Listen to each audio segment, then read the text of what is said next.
By now, you're starting to realize that Christian theology is much more vast than maybe you ever thought it was.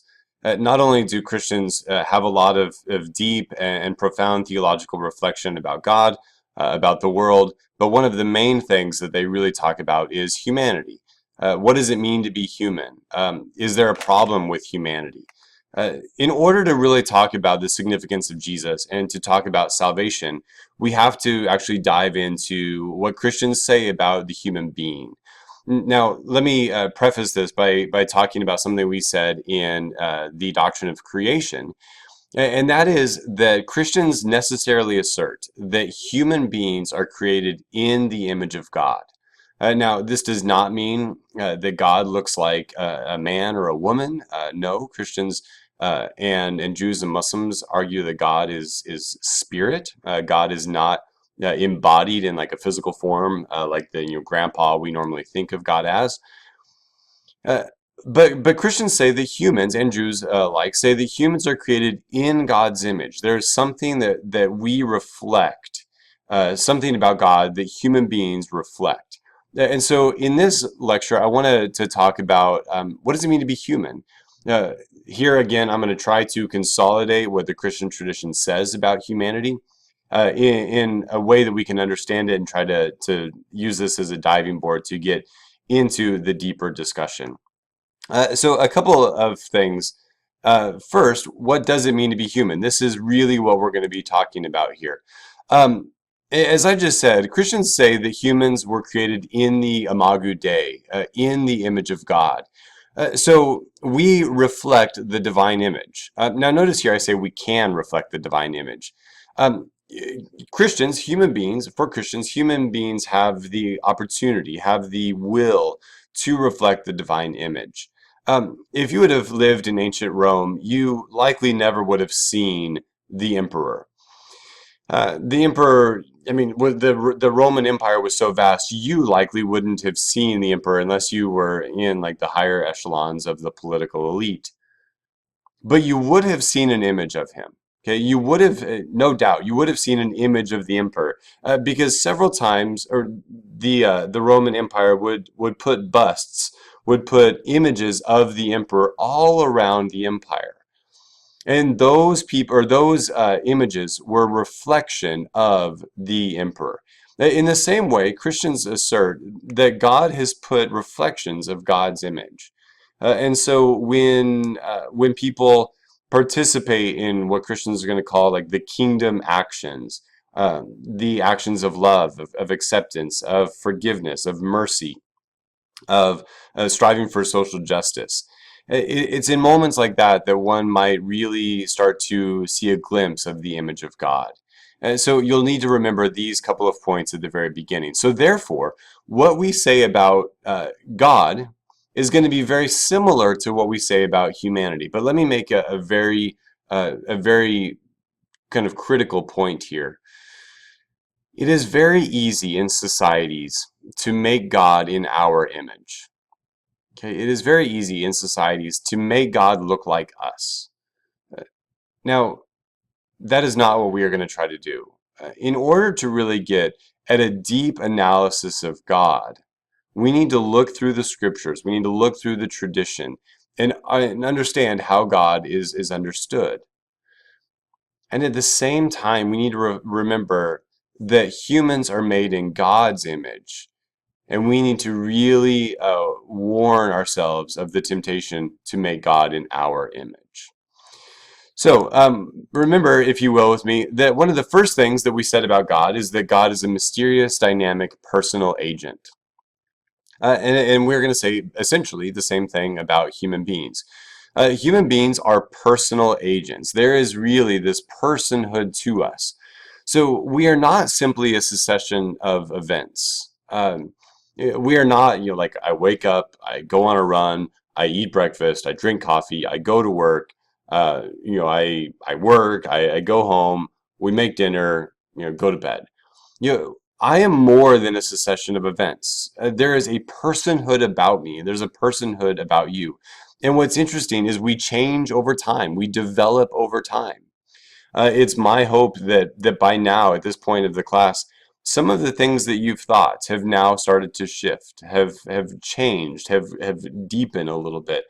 There was a politician who was running for office here in Texas a couple of years ago, and and I remember him saying quite vividly, I have not changed my opinion or my mind since I was 13. And I was thinking, oh no, like how don't elect this person. Because with education, with experience, with maturity, one actually does change. What it means to be human is that we are personal agents. We are in relationship with other people, and we do in fact change. We do grow, not only physically, but also spiritually, religiously, mentally, psychologically, in several different ways. What's interesting to me is biologically, virtually every cell of your body, almost all of them, um, regenerates. You already know this, and so the you that was you 7 years ago, cellularly is different than the you now, and yet there's something about us that remains the same. So what does it mean to be human? Well, the first thing is that we are personal agents. So our behavior, our perspective, our moral outlook, those things change over the course of our life.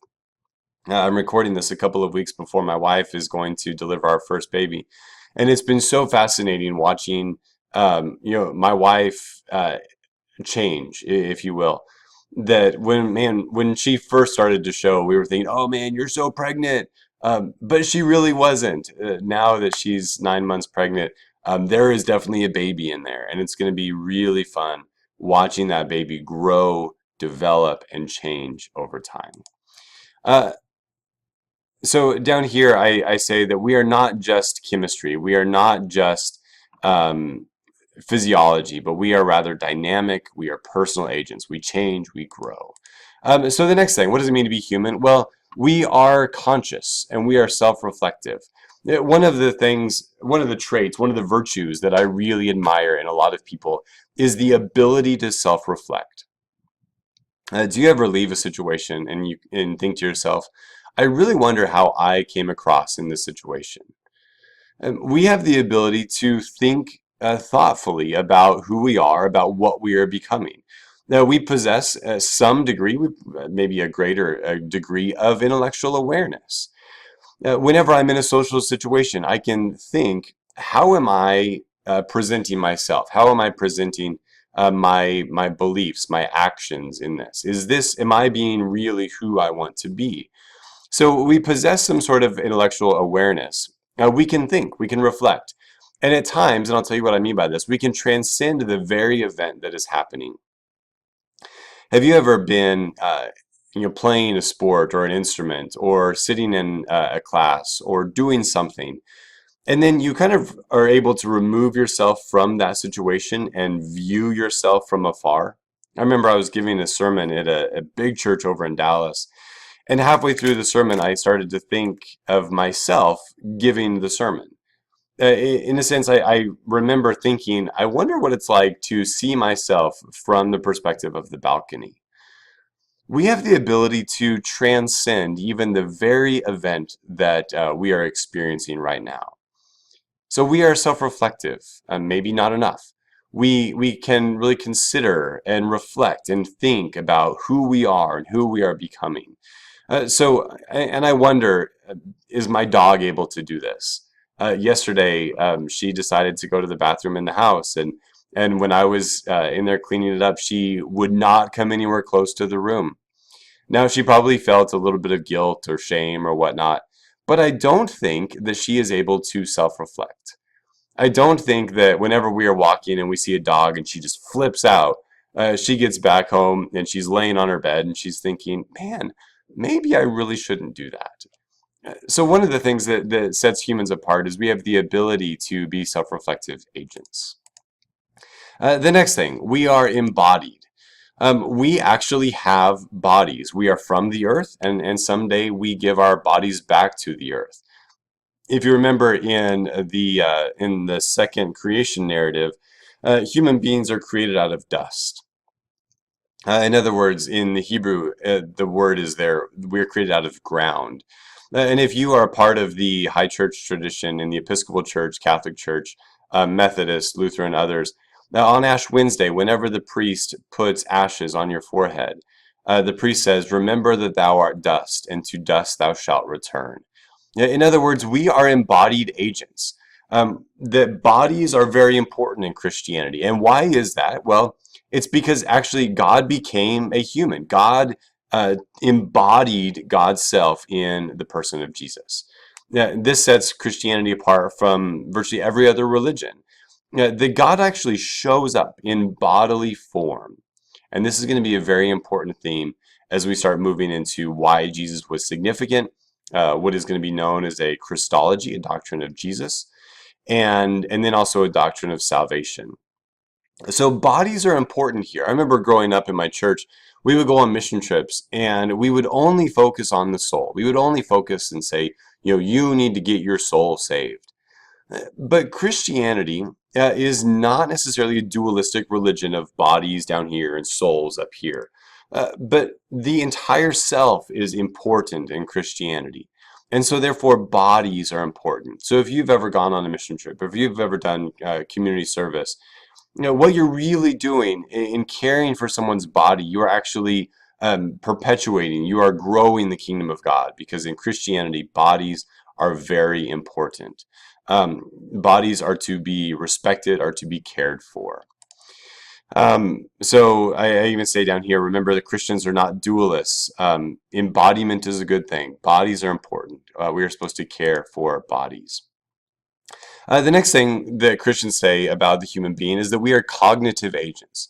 We have the ability to think, to reason at incredible heights. It's incredible to me to think of some of the discoveries that human beings have made over the last, man, even 10 years, 15 years, the last 200 years, since the Enlightenment, since the scientific revolution.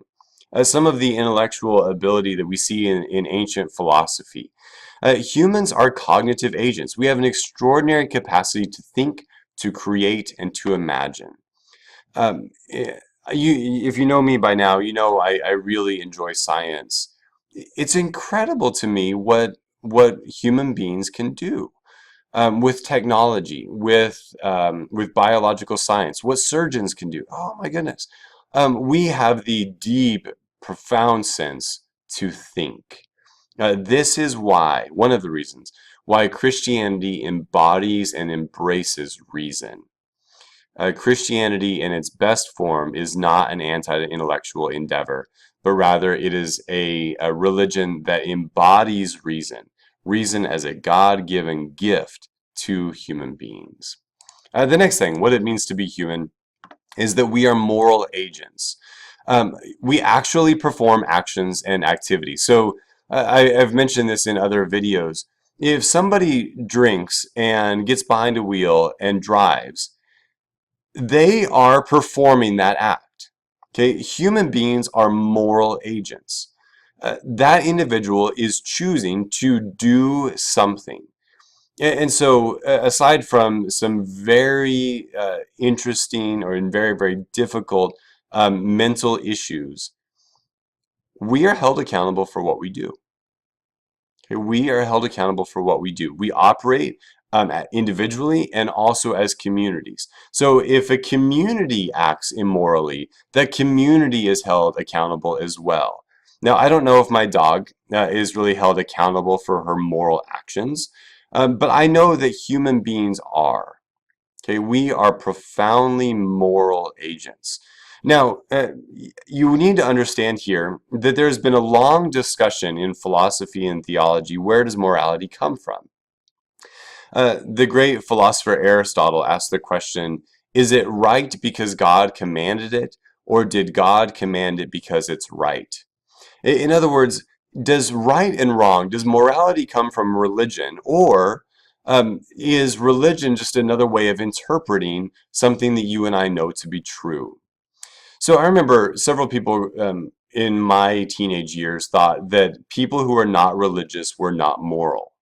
And you might even think that too, that if an atheist or an agnostic person is not moral. And I really want to press that issue. Some of my friends that are not religious are profoundly moral. Look at some of the NGOs, the nonprofit organizations in our world. Many of those are run by people who are not religious, and they do profoundly moral work. This leads to a very interesting discussion. Is religion simply about morality, or is morality a part, but only a part of religious discourse? So you and I, as moral agents, we are held accountable for what we do. So hopefully some of you guys, when you get to college, you will study philosophy, and even psychology and anthropology, sociology, to try to look at how and why human beings act the way they do. But in the Christian circles, we are moral agents. We are deeply held accountable for what we do. So we are, and I know this is off the screen down here, but we are not simply scientific, predetermined set of causes, but we have an amazing capacity to do great good and also to perform profound and very sad evil. The next thing, well, we are relational. What it means to be human is that we form friendships, we form tribes, nations, ethnic groups, religions, political groups, communities, and all of these, for the people who are involved, are deeply satisfying. So you might be an introvert. You might be somebody who really gains a lot of your energy from being alone. Whenever I think of myself, whenever I self-reflect, as I said earlier, I think that sometimes I am an introvert and other times I am a pretty deep extrovert. I need energy from other people as well. But if you look at an animal, a dog, a child, or even an adult that is deeply neglected, their their humanity is seemingly lost. Uh, PBS did a Frontline on PBS did a very interesting documentary that I saw a couple weeks ago on solitary confinement in prisons. And if you watch people who are separated from other human interaction, their humanity deteriorates. Like they break down. What it means to be human, according to Christianity, is that we are relational. Now, let me take a little side trail here. I said at the very beginning of this that what it means to be human is to reflect God. And so one of the deep truths about God in Christianity is that God is relational. That God is relational within the divine Godhead of the Father, the Son, and the Holy Spirit. But also that God is relational in the sense that God created life, created the world, created the universe to be in relationship with it. So what it means to be relational, or sorry, what it means to be human is to reflect the relationality of God and then also respond to God as a relational being. So even as I was saying earlier, even the strongest introvert craves for relationships as part of his or her being. What it means to be human is to reflect the divine image of the relationality of God, and therefore human beings are also relational agents. The next thing, what it means to be human, is that we are spiritual agents. That human beings are made to know and to love God. One of the things I really love studying is the development of religion. Kind of looking back in ancient cultures and discovering how ancient peoples talked about the universe, or something that was more than just the physical reality. The evolution of religion to me is just fascinating. That billions of people throughout world history have been deeply and profoundly religious. Human beings have a capacity, notice how I say this, a capacity and a desire to relate to God. So this quote right here is a quote from St. Augustine. And in his Confessions, which I hope you read, you need to read Augustine's Confessions before you go to college. He says, "Thou movest us to delight in praising thee, for thou hast formed us for thyself. And notice here, and our hearts are restless till they find rest in thee," or in you. So you could kind of make this language a little bit more contemporary. You move us to delight in praising you, for you, God, for you have formed us for yourself. And our hearts are restless until they find rest in you. In other words, for St. Augustine, what it means to be human is to deeply connect to God, to have this deep and profound relationship with, as we said on this on the prior slide, with the relational God. So what it means to be human is that we reflect the divine image, that we have the ability to connect, to relate to God spiritually as well. The next thing here is we are mortal agents. Now, as much as we don't like to think about this, I think that this actually is a good thing. So we are mortal agents. Human beings are vulnerable. There's a very thin line between life and death. So there are deep, deep constraints built into the very order of our existence. This is why I tell people on the weekends, during the school year, I say, be smart, don't be stupid. I've seen people die from car accidents. I've seen people die from just being reckless. Uh, there are deep constraints to the human order, to life itself. There's a very thin line between life and death.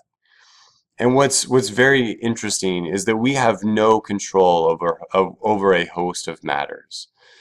Um, I have no control over other people. If somebody is texting while they're driving, and they hit my car and they kill me or my family member, or God forbid they hit me while I'm driving with our new baby that's going to be born in a couple of weeks, I have no control over that. So not only are we moral agents, okay, as I said earlier, that we are profoundly moral. If somebody is deciding to be stupid and text while they drive, they are taking a moral action. But we are also mortal agents. I have no control over a host of matters. Now, I can control how I eat, how I care for my body, but I don't have any control if I get some forms of cancer. A good friend of mine that I went to college with, she's now going through her third or fourth round of treatment for brain cancer. Now, she had no control over that. There are deep, deep constraints to the very human existence. We are truly mortal. We all die at some point. So I want to turn the corner now, and I want to try to show you that one of the questions that Christians have to deal with in a doctrine of humanity is, has something gone wrong? So we spent the last 22 minutes looking at what it means to be human. All of these very good things. We are moral. We are spiritual. We are self-reflective. We are dynamic. We are personal agents. So all of those things are, in a sense, what it means to be human, what sets humanity apart from other animals, of other species. And so now I want to ask the question, has something gone wrong? Um, Another way to ask this, if you say no, nothing has gone wrong, why do you lock your doors at night? Okay, why do we have locks on doors? Why do we have locks on cabinets, on desks? To try to press this issue a little bit further, I read in the newspaper, I'm recording this on July 1st of 2015, 2 weeks back, there was a shooting at a church in Charleston where 9 African Americans were shot and killed while they were praying. And since that day, I think actually 2 weeks ago today, actually, I think it's like 5 black churches in the South have been burnt. Has something gone wrong? Yes. Christians say yes, something has gone wrong. The humans are capable, as we've said earlier, of profound good and truth and well wishes in all of humanity. And the paradox here is that we are also capable of profound evil. So has something gone wrong? Christians say yes. But what I want to do is I want to take the next about 10 minutes and show you that other traditions, other intellectual traditions say yes as well. So it's not just religion that says something has gone wrong with humanity. It is really many of the many intellectual traditions in the world today. So number one, I just want to look briefly, very, very briefly, at Sigmund Freud. So Freud is a psychologist, or was a psychologist. If you study psychology, in any form in college, I know you will talk about Freud. So Freud says that human beings are essentially a trinity of psychic energy systems: the id, the ego, and the superego. I think that I might have an image of this. Nope. Um, Look this up. So a lot of people describe this as an iceberg, that the id, the ego, and the superego are essentially on an iceberg. And if you know anything about icebergs, the vast majority of them are below water. And so for Sigmund Freud, so much of the human psyche is a part of the unconscious, that we aren't even conscious of the things that we do, of why we do the things that we do. So what has gone wrong with the world for Freud is that we get stuck. So the human beings get stuck in a stage of development. And there is therefore an improper balance between these stages of development. So why do people do bad things? Well, it's because they are essentially stuck in some form of one of these stages of development. And so what is the solution? So this is the problem right here. The problem is that we are stuck in one of these stages of development. So therefore the solution is, excuse me again, is psychoanalysis, is therapy. So if you look at many people in the psychological discipline, well, one of the problems of humanity is that we are fundamentally broken, that there is something within our psyche, within ourself, within the very nature of who we are that is broken. And one of the solutions is going to be therapy. So this is just an example of one intellectual tradition who tries to identify what has gone wrong. Let me do another one. So Karl Marx, if you don't know anything about Karl Marx, pause the video, look him up on YouTube really quickly. For Marx, human agents are essentially workers, that we are people who are to contribute to society. And so what has gone wrong with the world is that there is, and again, this is a very, very broad generalization of Karl Marx's philosophy, is the problem is that there is an unequal distribution of the means of production. So capitalism for Marx really yields, a great amount of wealth for a few people, and then a great amount of poverty for many people. And so the problem, like, why do people rob banks? Why do people steal stuff? Well, for Marx, maybe part of that is because there is an unequal distribution of goods. You don't generally see a whole bunch of upper class businessmen going into houses of the people who are less privileged to steal stuff from them. So the problem is going to be an unequal distribution of goods. And so therefore the solution is revolution and then equality. So you take the rich, you take the poor, and you make them equal. So this is why one of Karl Marx's most popular books is the Communist Manifesto, to really bring about an equality within society, as he put it. Again, a very, very broad and basic generalization of Karl Marx. The next here, and this is the scientific humanist. If you don't know what I mean by the scientific humanist, again, pause this, look them up on Wikipedia. The scientific humanist is been kind of popular ever since the Enlightenment. With the downfall of religion, we started to see the rise of kind of the humanist, the scientific humanist.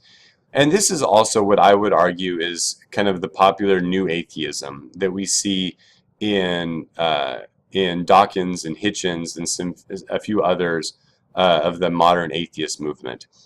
For these people, what has gone wrong with the world, human beings are essentially rational animals with an extraordinary intellectual capacity and ingenuity. We are smart. If we would just use our brains, we could really solve the problems of this world.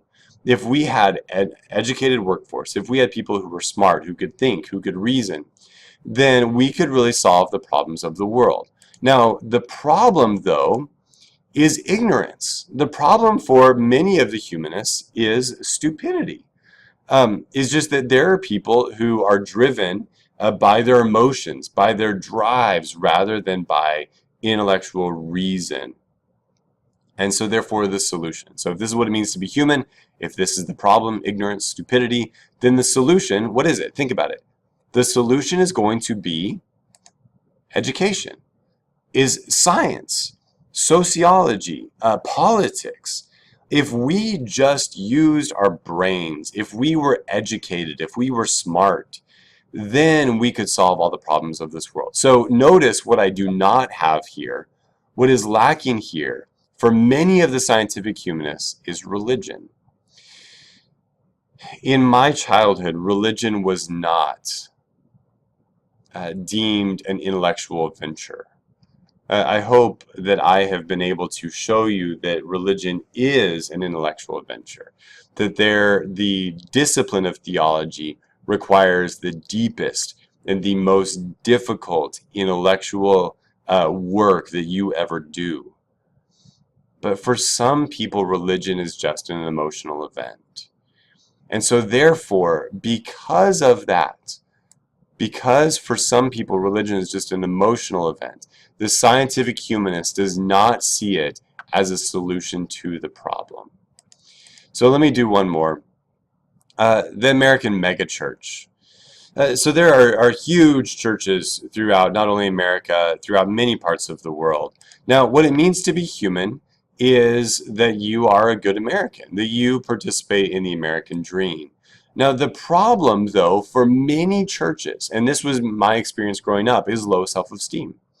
There were countless books I remember that my youth pastor as a kid would just give us as teenagers to make us feel better about ourselves.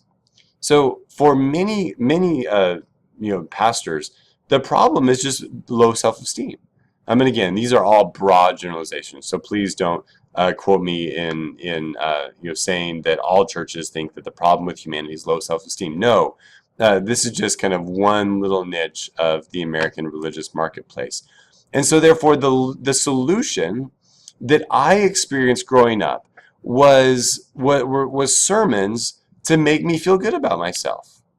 I mentioned this in earlier videos. So many of the sermons I heard growing up were, you would be happy if you were to do these 5 things. You would get God's blessing if you would do these 3 things. You would be blessed if you were to just do a couple of things. And so religion in some aspects has been defined by, well, what has gone wrong? Well, you need to kind of claim what is yours. There are many churches, another example of this, and here I guess I can show you this slide. There are many examples of this, and this Robert Tilton was an older pastor in the 70s and 80s in Dallas. And who led or who was a part of a movement in Christianity known as the prosperity gospel. For these pastors, what has gone wrong is that we live in a period of economic depression. I don't know if we really do right now in 2015, but the problem is debt. The problem is I don't have any money. And so for some churches, for some people in the United States and elsewhere, the solution is God making you rich. So if you watch religious TV, if you look at some of these religious channels on TV, you might hear them say, if you just donate money, God will make you wealthy. God will pour out God's blessings on you. Now, what I've tried to do here, and again, these are broad claims, and they cannot be universalized. But what I've tried to do is I've tried to show you that it's not just religion that identifies something has gone wrong with the world. Christianity argues that something has gone wrong with the world, and I'm going to show you that in the next video. What is it? What is it that Christians mean by that? But what I want to really show you here is a doctrine of humanity, that what it means to be human is all of those things I listed earlier. And then also to get you thinking about, has something gone wrong with the world? And if so, what is it? So if something really has gone wrong with the world, I want you to think about that. So to conclude this talk here, how would you describe what has gone wrong with the world? What are the major problems with humanity? Is it selfishness? Is it pride? Is it that I look out for myself, people that look like me, smell like me, believe like me, act like me? Is one of the problems with the world emotionalism? Is one of the problems with the world the fact that we are so quick to speak, so quick to judge, and so slow to actually listen?